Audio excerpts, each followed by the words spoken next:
Toute l'actualité politique et parlementaire, c'est le journal de 19 h de Public Sénat. Bonsoir à tous. Voici les titres de ce jeudi. Irruption du dossier police-justice dans la campagne présidentielle, avec la colère des policiers après la mise en examen d'un collègue pour homicide volontaire. Marine Le Pen se félicite de sa victoire idéologique après la reprise par Nicolas Sarkozy de son projet de présomption de légitime défense pour les forces de l'ordre. Alors qu'un nouveau sondage donne François Hollande gagnant avec 10 points d'écart, l'hypothèse Jean-Marc Ayrault pour Matignon confortée par le président du Sénat. Jean-Pierre Bel, proche de François Hollande, dresse son portrait flatteur, mais au Parti socialiste, Martine Aubry garde ses supporters.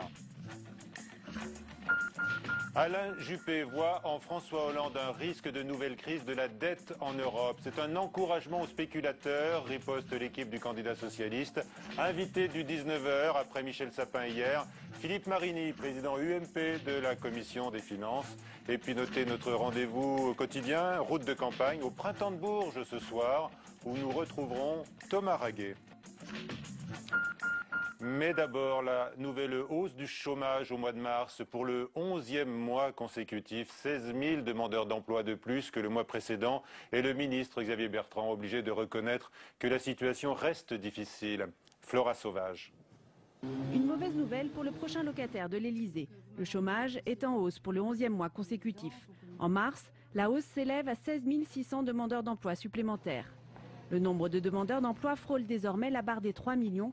De quoi renforcer l'inquiétude des Français qui mettent l'emploi au cœur de leurs préoccupations. Sur un an, la hausse s'élève à 7,2%. Le chômage atteint ainsi son plus haut niveau depuis septembre 1999, selon le ministère du Travail. Depuis mai 2007, date de l'élection de Nicolas Sarkozy à la tête de l'État, le chômage marque une hausse de 34,9%, soit 746 900 personnes supplémentaires. Ces chiffres constituent le dernier indicateur du marché du travail avant le deuxième tour de l'élection présidentielle le 6 mai. Une nouvelle manifestation de policiers aujourd'hui à Bobigny après leur regroupement surprise sur les Champs-Élysées hier soir. Leur colère est donc partie de la mise en examen pour homicide volontaire d'un de leurs collègues de Seine-Saint-Denis, âgé de 33 ans, ayant tiré dans le dos d'un multirécidiviste recherché pour des vols à main armée. Le parquet n'a pas fait appel de la mise en examen du policier, contrairement à ce qu'avait souhaité ce matin le ministre de l'Intérieur, Claude Guéant. Les syndicats, dénonçant une justice à charge pour les forces de l'ordre, ont été entendus par les deux candidats à la présidentielle. Marine Le Pen saluant sa propre victoire idéologique après que Nicolas Sarkozy propose donc, après elle, d'instaurer une présomption de légitime défense pour les policiers. Jérôme Rabier. Une mise en examen pour homicide volontaire qui déclenche la colère des policiers et qui oblige les candidats à la présidentielle à s'emparer du sujet. Après avoir reçu les syndicats de policiers, Nicolas Sarkozy a consacré une large part de son meeting d'aujourd'hui à la défense des forces de police. Je demande que le droit de la légitime défense évolue dans un sens plus protecteur pour les policiers et pour les gendarmes. Il doit y avoir une présomption de légitime défense, car dans un état de droit, on ne peut pas mettre sur le même plan le policier dans l'exercice de ses fonctions et le délinquant dans l'exercice de ses fonctions à lui. Établir une présomption de légitime défense, une vieille proposition du Front National, une victoire idéologique selon Marine Le Pen qui précise tout de même ne pas croire aux promesses de Nicolas Sarkozy. Côté socialiste, on refuse de laisser la polémique à la droite. François Hollande a lui aussi reçu les syndicats de police dans l'après-midi et leur a promis l'assistance de l'État, leur employeur, et des moyens supplémentaires. Des syndicats satisfaits d'être entendus mais qui attendent des évolutions réelles.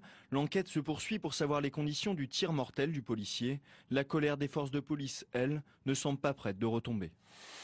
Et le ministre de la Justice, Michel Mercier, dans un communiqué, appelle à ne pas opposer magistrats et policiers. Il demande donc qu'on laisse la justice conduire l'enquête dans la sérénité. À noter que des policiers de Seine-Saint-Denis appellent ce soir leurs collègues partout en France à ne plus faire d'interpellation afin, disent-ils, de se faire entendre. Les critiques fusent à gauche contre une campagne trop à droite de Nicolas Sarkozy. On est proche de l'indignité, selon Pierre Moscovici. Noël Mamère parle, lui, d'obscénité politique. Mais dans une partie de l'UMP, un malaise s'exprime à mots couverts. Ainsi, Jean-Pierre Raffarin déclare dans Le Monde: si j'exprimais aujourd'hui des réserves, j'affaiblirais mon camp. Elisa Berthelomé et Joachim Rob ont suivi aujourd'hui Nicolas Sarkozy au Rincy, en Seine-Saint-Denis. Que disent donc sur ce sujet les supporters du président candidat? Sarkozy à l'Élysée grâce à Marine Le Pen. Les militants UMP en sont convaincus. Sans les voix des électeurs frontistes, impossible pour Nicolas Sarkozy de gagner le 6 mai prochain. En grande majorité, ses partisans ne se disent pas choqués de la droitisation de leur champion. Non, pas du tout. Parce que les personnes qui ont voté un peu Marine Le Pen, c'est parce qu'ils en ont vu ras-le-bol. Il faut absolument qu'ils prennent de certaines idées du Front National. Les idées du Front National, Nicolas Sarkozy les a à nouveau reprises aujourd'hui.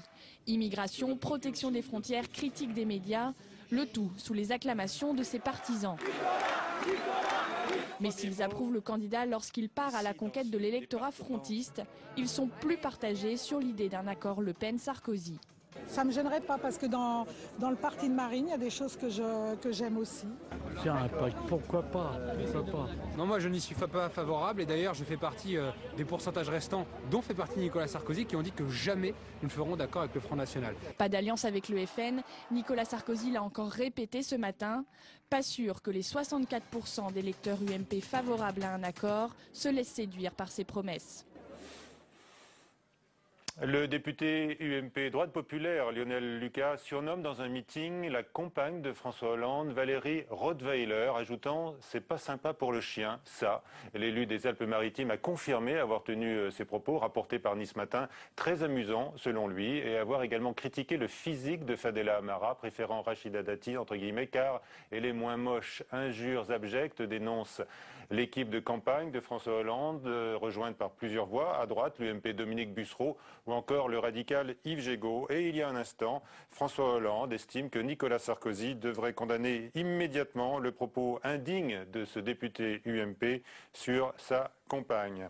L'intellectuel suisse controversé Tariq Ramadan dément formellement avoir appelé à voter François Hollande, d'autant, dit-il, que je suis insatisfait des deux candidats. Nicolas Sarkozy a redit ce matin que le professeur d'études islamiques à Oxford était un soutien du candidat socialiste. Qui à Matignon en cas de victoire de François Hollande? Soutien remarqué aujourd'hui de Jean-Pierre Bel à Jean-Marc Ayrault, dont le nom revient parmi d'autres pour être l'éventuel Premier ministre du président socialiste. En tous les cas, Jean-Pierre Bel lui trouve toutes les qualités. Cécile Sixou. Qui pour Matignon si François Hollande est élu? Depuis plusieurs jours en coulisses, les noms circulent. Martine Aubry, Manuel Valls, Pierre Moscovici ou encore Jean-Marc Ayrault. Jusqu'ici pourtant dans l'entourage du candidat, le silence est de mise. Mais ce matin, le président du Sénat l'a rompu. Jean-Marc Ayrault est le profil pour Matignon. Jean-Marc Ayrault a beaucoup de qualités, il a dirigé une très grande ville, il a été président d'un groupe parlementaire, il est celui qui réfléchit notamment à des sujets comme la démocratie sociale, le dialogue social. Pour d'autres, le ticket Hollande-Ayrault est convaincant, notamment pour faire face à la crise. Il faut redresser le pays, donc le sens de l'État, c'est important.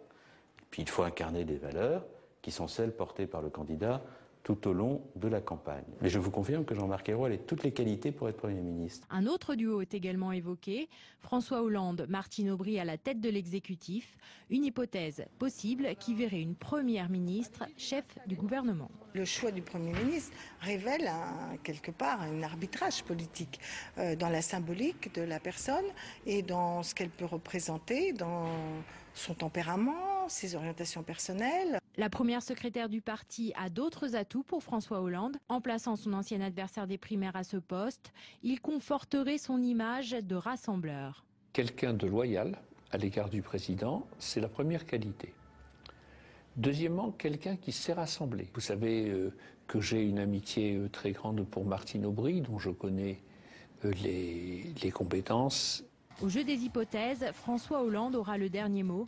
Seule condition, sa victoire au soir du 6 mai.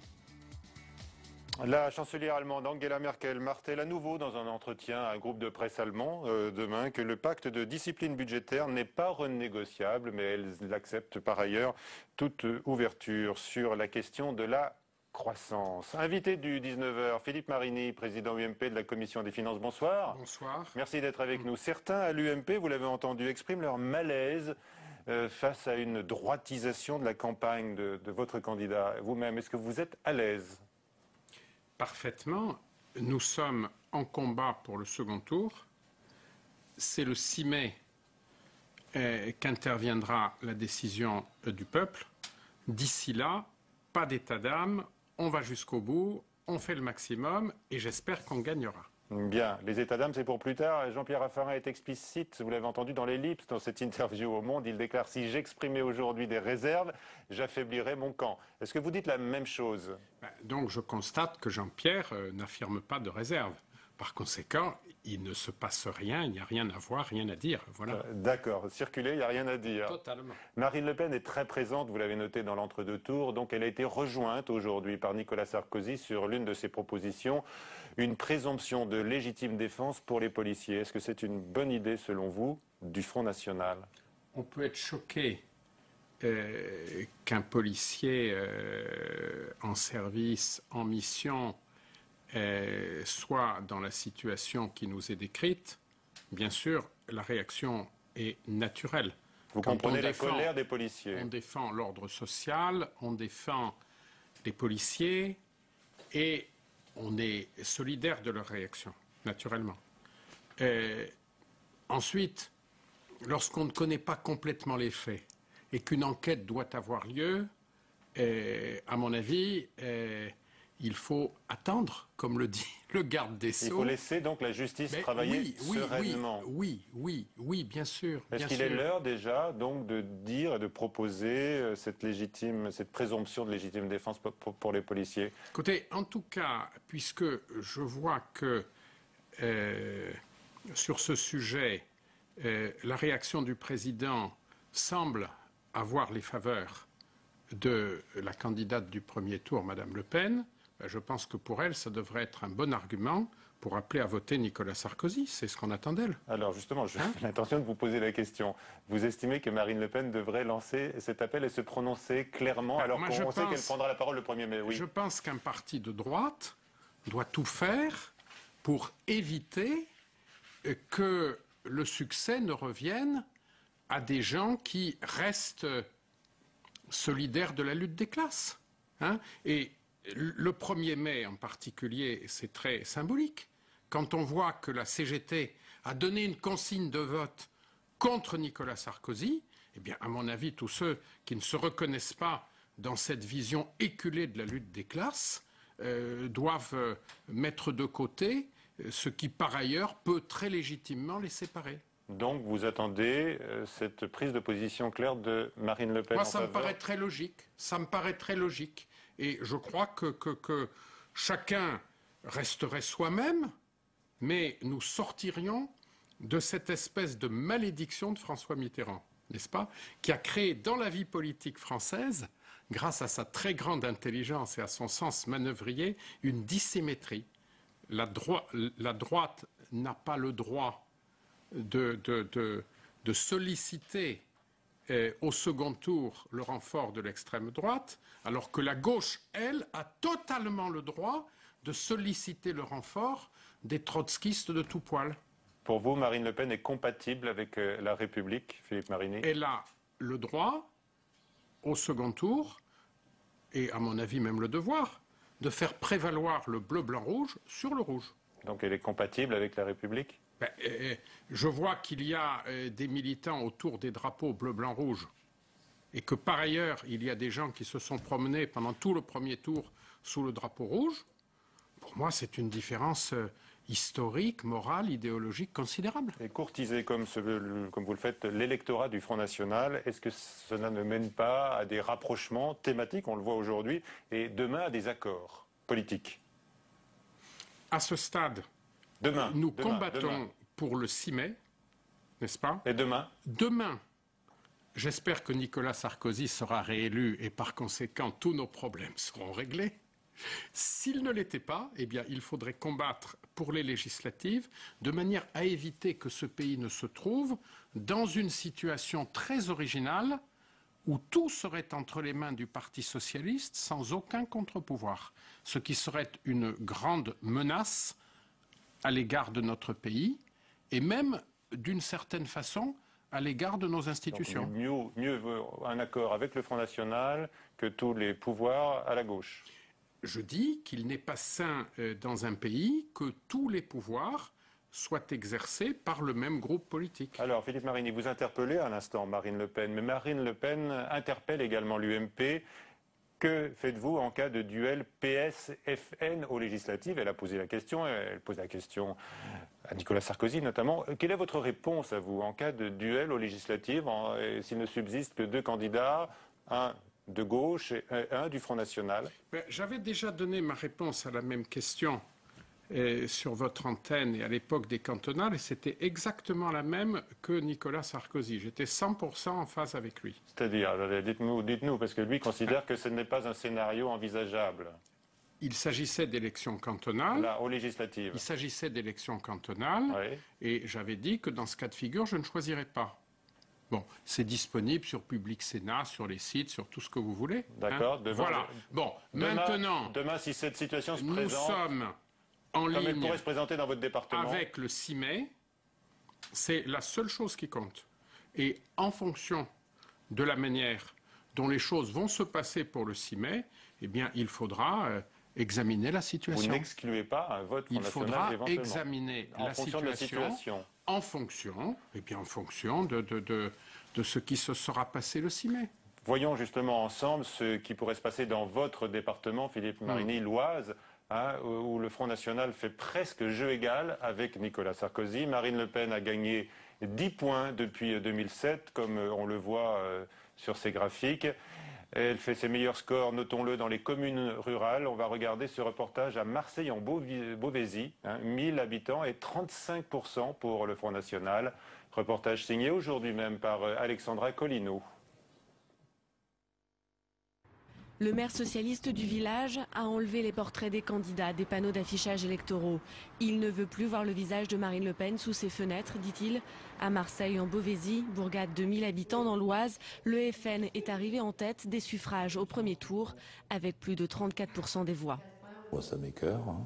C'est ma première réaction. Et c'est la photographie de la région, hein, des cantons, là, des environs. Hein. C'est pas que Marseille. Hein. En 2007, le score du FN était 2 fois moins important. Jean-Marie Le Pen était arrivé 3e derrière Nicolas Sarkozy et Ségolène Royal avec près de 18% des voix. Une radicalisation que le maire peine à expliquer. Qui a voté, je ne sais pas. Par contre, moi, ce que j'ai noté, c'est une grosse participation. Et est-ce que ces gens qui ne venaient pas voter ont voté FN? Peut-être, peut-être pas. Au bar du village, on se réjouit volontiers du score du FN, mais seulement hors caméra. Le vote frontiste reste mal assumé. Pour Fatima, fille d'immigrés algériens, productrice de cidre installée dans la région depuis 7 ans, la peur de l'étranger explique ses résultats.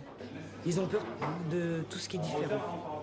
Pour moi, quand je dis différent, c'est tout ce qui est un mat, cheveux frisés. Malheureusement, par rapport à ça, j'ai des portes sur ferme. Des gens refusent sur les marchés de m'acheter mes produits parce que je ne suis pas normande. Je n'ai pas la tête d'une normande. Alors je ne dis plus que c'est mes produits, je dis que c'est pour un employeur. Mais au second tour, les voix pourraient se reporter sur François Hollande. Le candidat socialiste est arrivé 2e le 22 avril, loin devant Nicolas Sarkozy. Philippe Marini, on constate que c'est un vote d'adhésion, pas seulement de protestation, d'adhésion aux thèses notamment sur l'immigration et certains étrangers ou personnes d'origine étrangère en font les frais, on le voit. Ce que je constate, ce que je trouve très regrettable, c'est qu'un maire se dise écœuré par les votes de ses électeurs. Ça, je veux dire, c'est assez rare comme déclaration. Ça mérite de s'en souvenir. Bon, maintenant, il est vrai que dans l'Oise, depuis les élections européennes de 1984 et selon des variations qui se sont produites depuis lors, donc depuis une trentaine d'années, le Front National est une formation protestataire, souvent attrape-tout dans les consultations électorales et qui réunit des électorats très hétérogènes. Le Front National à la campagne, ce n'est pas le Front National en ville. En ville, il y a eu des pics et on est aujourd'hui à un niveau plutôt plus bas. Dans ma ville, on est en moyenne à 15%. On a connu des pics dans des élections antérieures à des niveaux supérieurs, à des niveaux proches de 20% à Compiègne. Et aujourd'hui, il y a ce phénomène particulier du vote rural, et en particulier dans des communes où il n'y a strictement aucun immigré. Aucun. Bon, alors, ce sont des réactions de défiance, de peur, c'est la perte du bureau de poste, c'est le départ du médecin, c'est l'enclavement, c'est le gendarme qui intervient plus difficilement parce qu'il faut appeler la permanence départementale plutôt que de frapper à la porte de la brigade de gendarmerie, c'est toutes ces choses. Très bien. On va parler de la situation économique. François Hollande semble suivi sur le thème de la croissance. Philippe Marini, une initiative européenne est évoqué d'ailleurs dans plusieurs capitales de l'Union. Le président de la Banque centrale plaide désormais pour un pacte de croissance. Donc, le candidat socialiste a raison, il faut desserrer les taux de la rigueur. Est-ce qu'on reste tenu par nos engagements 3% de déficit public à la fin de 2013 ou pas? J'ai l'impression que cet engagement-là, il est intangible, n'est-ce pas? Et que ça suppose de continuer à faire de réels efforts, moins de dépenses, plus de recettes, plus d'efforts, plus de sérieux. Alors, il peut y avoir au plan européen des initiatives, quel que soit le président de la République française, par exemple, pour financer sur le marché obligataire de grands projets d'infrastructures européens. Ça, c'est tout à fait possible. C'est ce que propose François Hollande, qui rejoint certaines propositions de la Commission. C'est ce que nous proposons tous. Il y a en réalité consensus là-dessus. Bon, maintenant, quand j'écoute ce que dit ici, dans cet excellent studio, Michel Sapin, à la vérité, je trouve assez peu de sujets de contradiction avec lui. Et je me dis, mais si j'étais un électeur de gauche, si j'étais un électeur socialiste, communiste ou qui soit prêt à se rallier au second tour pour François Hollande, pour moi, ce serait le début des désillusions. Parce que marge de manœuvre absente, effort, rigueur pour tout le monde, et quel que soit le président de la République. Voilà. Alors que pendant des mois et des mois, on a dit le contraire et on a été dans le déni de réalité. Alors en effet, se rapprochant d'une éventuelle élection, on voit que nos collègues socialistes, petit à petit, ils quittent le déni de réalité, parce qu'ils ont l'impression qu'ils vont être en charge et qu'il va falloir qu'ils fassent avec. C'est un bon point pour eux, alors pour vous. Mais en ce qui concerne leurs électeurs, je pense qu'il y aura de sérieuses remises en cause, de sérieuses désillusions, et que beaucoup de gens se considéreront trompés, floués là-dedans. Michel Sapin nous disait hier qu'il n'y aurait pas d'état de grâce en cas de victoire de François Hollande. Je vous propose de l'écouter, puisqu'il était à votre place hier, et il affirme que le projet du candidat socialiste est entièrement financé. On l'écoute et vous répondez. Je vous rappelle qu'il y a 20 milliards de dépenses supplémentaires qui sont totalement et entièrement financées. Donc il n'y a aucune aggravation du déficit. Au contraire, il y a tout un programme, par ailleurs fiscal. François Hollande a pris le risque de dire les choses précisément et qui permettront de diminuer le déficit progressivement et d'arriver à zéro déficit en 2017. C'est un objectif précis, concret. Voilà. Objectif précis, concret, le retour à l'équilibre zéro. Enfin, on l'attend depuis plus de 30 ans, Philippe Marini. Alors évidemment, il y a des experts, des instituts qui contestent le chiffrage, celui de François Hollande, celui de Nicolas Sarkozy aussi, puisque l'Institut de l'entreprise estime qu'il y a plus de 11 milliards d'euros de mesures qui ne sont pas financées. Là, vous avez des inquiétudes ? Il y a en effet, dans notre pays, c'est la tradition, chaque campagne électorale est coûteuse. Un candidat estime qu'il doit aller au-devant des demandes de telle ou telle catégorie. Et ça fait partie des figures incontournables, hélas, du débat politique. Objectivement, François Hollande rallonge la sauce de la dépense publique plus que Nicolas Sarkozy. Et par conséquent, avant de porter remède à la situation de nos finances publiques, il commence par dépenser et donc par mettre en face de ces nouvelles dépenses de 20 milliards, des recettes nouvelles de 20 milliards. Or, c'est pas ça le sujet, c'est pas de dire je dépense 20 milliards et je finance mes 20 milliards, c'est comment je reviens des 5% d'aujourd'hui aux 3% à atteindre au 31 décembre 2013, quel que soit le taux de croissance. Parce que c'est ça notre engagement. Oui. C'est pas la question de l'équilibre en 2016 ou 2017, ça c'est très loin. Mais notre engagement dans le cadre européen, c'est les 3% fin 2013, et c'est réduire ensuite d'un demi-point le déficit structurel chaque année et réduire la dette suffisamment pour se rapprocher de la norme. Dernière question. Vous avez peut-être suivi également, outre Michel Sapin sur notre antenne hier, la conférence de presse de François Hollande qui a dit que s'il était élu, il allait donc demander un audit des finances publiques à la Cour des comptes. Est-ce que vous pouvez le rassurer? Parce qu'il annonce déjà de nouvelles économies dès cet été. Si les comptes sont moins bons que prévu. Les comptes, vous les connaissez, vous?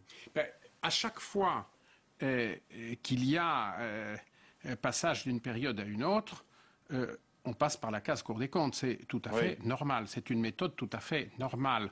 Bon, maintenant, qu'il y ait un collectif budgétaire cet été, on s'y attend. Et que ce collectif budgétaire conduise à annuler des dépenses, ce serait en effet une bonne chose pour éviter la dérive de notre déficit public. Merci Philippe Marini d'avoir été avec nous ce soir. Route de campagne tout de suite. Et nous partons pour Bourges. Donc le printemps n'est pas au rendez-vous sur le plan météo, mais bien sur le plan artistique avec le printemps de Bourges qui connaît toujours le succès. Les politiques d'ailleurs s'y précipitent. François Hollande y sera vendredi avec le groupe Zebda. Reportage de Thomas Raguet avec Paul Bouffard.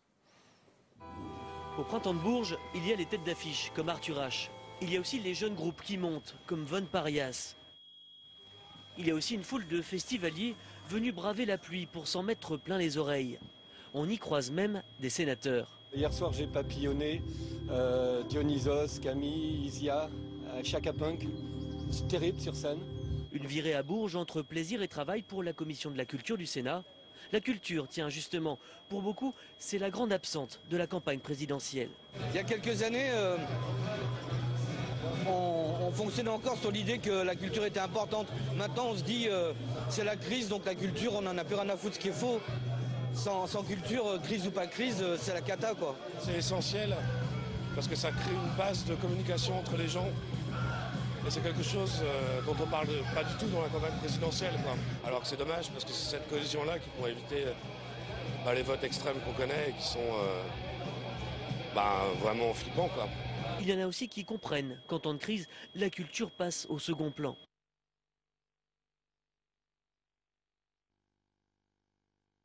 Centré sur des problématiques immédiates de survie.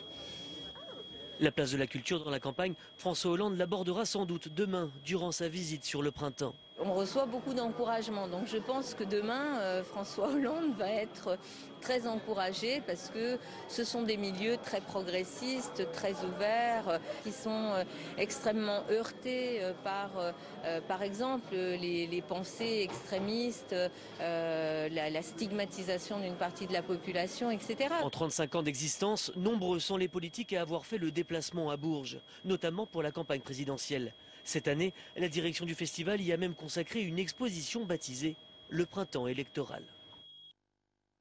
Voilà, et donc François Hollande y sera vendredi, il fera monter les décibels, mais la question que l'on vous posait aujourd'hui via le nouvelobs.com est celle-ci: François Hollande peut-il faire baisser le chômage? Vous avez répondu oui à 52%, non à 44%. C'est la fin de cette édition à 22h. Sonia Mabrouk, tout de suite, à suivre sur la chaîne parlementaire Assemblée nationale. Question d'info. Bonsoir à tous et à bientôt. Demain à 19h, c'est Pierre-Henri Gergonne qui sera là.